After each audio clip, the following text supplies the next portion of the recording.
FBI, mga kapatid, nagbabala, no? Nagbabala sila tungkol sa Chinese hackers. So pinag-iingat ang madlang people tungkol sa mga in-check na mga hacker. At ganun din ang DICT o ang Department of Information and Communications and Technology.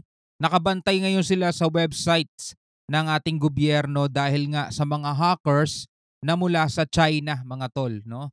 Kaya pinag-iingat, mga kapatid, ang lahat dahil ito'y pwedeng gamitin nga ng mga hacker na yan para guluhin, no, ang sistema sa ating gobyerno. Siyempre, ma-hack nila yung websites ng mga ng gobyerno natin, magiging malaking problema yan, mga tol. So ito, panoorin natin to mula sa PTV Philippines. Iba na talaga labanan ngayon, mga kapatid eh. Nasa modern era tayo, technology, 'di ba? So kasama na 'to sa labanan, no? So ayan, DICT nakabantay sa website ng gobyerno dahil sa hackers mula sa China. Panoorin natin 'to, mga tol, bigyan natin 'to ng reaction video and commentary. So, huwag na natin patagalin pa, panoorin na natin 'to, mga tol. DICT ang ilang website ng gobyerno, maging ang website ni Pangulong Ferdinand R. Marcos Jr. Ito ay lalo na, 'di ba? Lalo na, mga kapatid, dahil nga etong nangyayari ngayon, no, dito sa ating gobyerno, 'di ba? Away-away sila sa politika. Minsan ginagamit kasi ginagamit tong pagkakataon ng kalaban para humina, no, humina yung puwersa ng ating gobyerno. Siyempre ganoon din yung websites ng ating mga militar. Siyempre mahalaga yan, yung mga impormasyon na hindi dapat nabubunyag pwedeng malaman ng kalaban para makapagplano sila kung paano nila ika-counter, mga tol, no? Tuloy natin. matapos matuklasan na ilang hacker mula China ang umaatake rito. Yan ang ulat ni Noel Talakay. Tinitiktikan o minamanmanan ang mga ilang website at mga internal email ng gobyerno.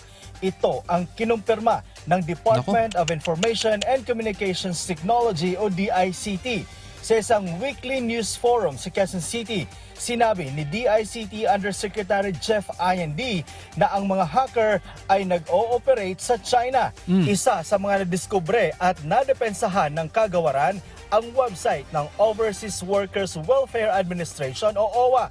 Eto pa mga kapatid, take note yung mga nagmamanman o yung mga nagtitiktik na mga hacker ay hindi mula sa ibang bansa, no, kundi sa China, hindi sa ibang bansa tulad ng India, Australia, US, Canada. Ang daming bansa, mga tol eh.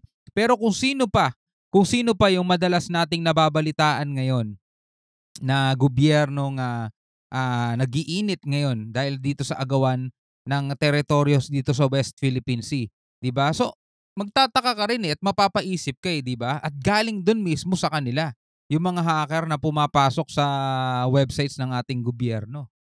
Ayon sa DICT, napag-alaman mula sa China Unicom ang mga umatake, isang communication company na pinapatakbo mismo ng Chinese government. Pinapatakbo mismo ng Chinese government, mga tol. Yung kumpanya na napag-alaman ng DICT na umaatake sa mga website ng Philippine government, mga tol. Grabe, no? Iba ang labanan ngayon, mga tol. Hindi lang basta yung puwersa sa puwersa ng mga kasundaluhan. Kumikilos, mga tol, pati yung mga hacker, 'di ba? Delikado ang lahat, mga tol, no?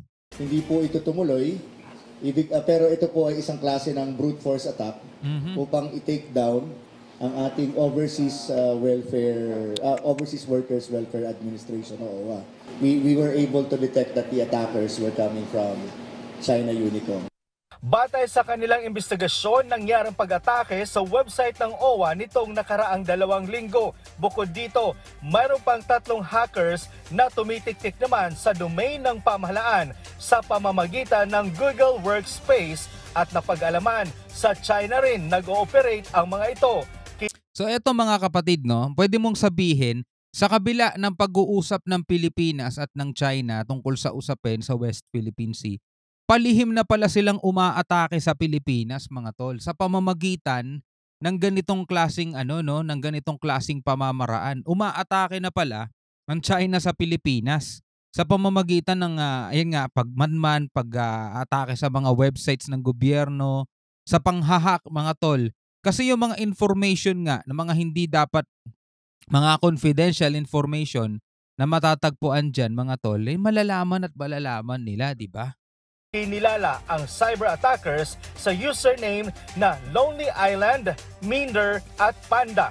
Sa loob ng Google Workspace, syempre, merong maraming mga kliyente. Ang hinanap nila, gov.ph. Gov.ph. Okay. Yun talaga tinarget nila mga tol, no? Sa dinami-dami nung nandoon, gov.ph ang hinanap nila. Sa hinanap nila, gov.ph. Pero kahit nakita nila gov.ph, hindi pa rin nila inatake yun. Hinahanap nila kung sino yung naglalagin as administrator. Selective siya, selective. Pag nakita niya na ikaw ay administrator, doon siya kukuha ng information sa'yo. At ang mas nakakabahala, Ano po doon, yung website ng ating Pangulo na yung bongbongmarcos.com. tiniyak naman ng DICT na napigilan naman nila ang lahat ng ito. Good job, good job. Good job sa DICT o sa Department of Information and Communications Technology.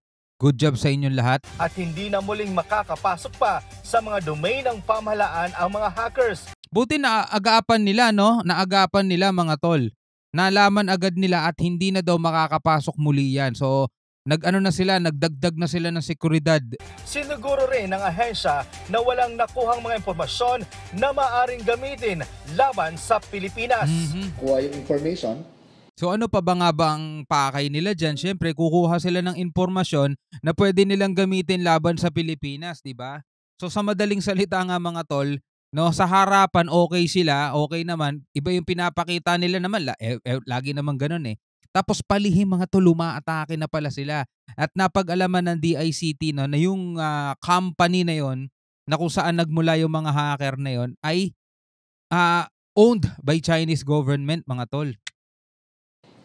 Hanggang doon pa lang, wala silang ginawang privilege. Kumbaga, hindi sila kumuha ng datos, hindi sila nag-transmit, hindi nila pinataas yung kanila, hindi nila talaga inexploit pa yung system. Kumukuha lang ng impormasyon, paulit-ulit na kumukuha. Sinatsaga nila yung impormasyon.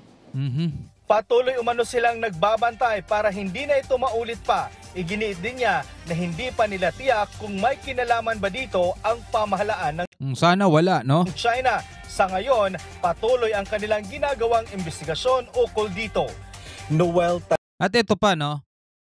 Ito nabalita na to sa DICT. Pero ito lumabas din to mga tol dito naman sa FBI at nagbabala rin sila ukol, no, sa mga Chinese hackers. Baka hindi lang Pilipinas ang tinitiktikan nila, pati ang Estados Unidos mga tol. So ito panoorin naman natin. Tumistigo si FBI Director Christopher Wray at iba pang mataas na opisyal ng bansa ukol sa cyber activity ng China noong Miyerkules sa House Select Committee on the Chinese Communist Party. Ito aniya ay isang paalala sa gobyerno ng Estados Unidos na target umano ng mga hacker ang water treatment plants, electrical infrastructure at oil at natural gas pipelines. Nako. Hinahanap nila ang paraan upang masira o ma-degrade ang mga kritikal na civilian infrastructure na malaking banta sa pisikal na kaligtasan. Itinanggi naman ng gobyerno ng China ang mga aligasyon ng hacking. Ayon kay Jen Easterly, Sino ba namang aamin? Oo, kami nangahak dyan.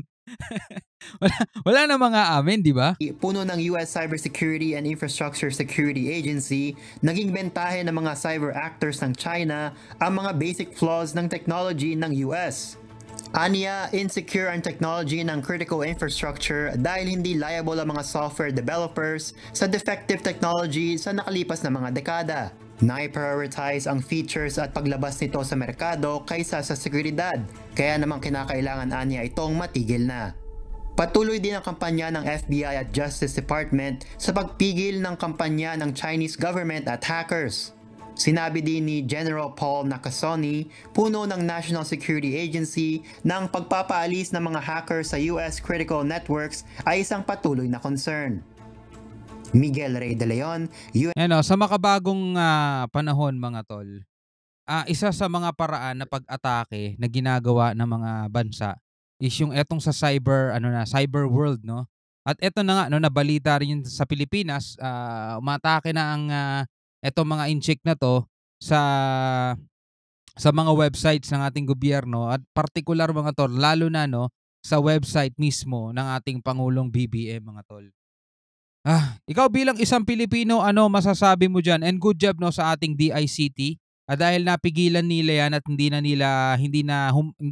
na lumala pa ng husto yung kung ano man ang mga balak nila at hindi na daw muli pang makakapasok. Sana nga no. Sana nga. So ibigay na lang natin sa kanila ang pagtitiwala mga tol no. So hanggang sa muli, ako nga pala si Shobal D. Peace out.